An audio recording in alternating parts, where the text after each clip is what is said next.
عزیزم قصه نخور، زندگی با ماست.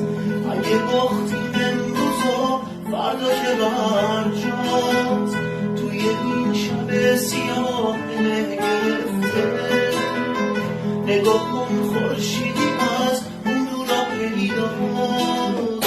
عزیزم دنیا همین جور نمیمون، یه روز آخر میشکن خواب زمونه. عزیزم شب همیشه شب نمیمون، صبح پیش آفتاب بیاد رو خونه. عزیزم دنیا همین جور نمیمون، یه روز آخر میشکن خواب زمونه. عزیزم شب همیشه شب نمیمون،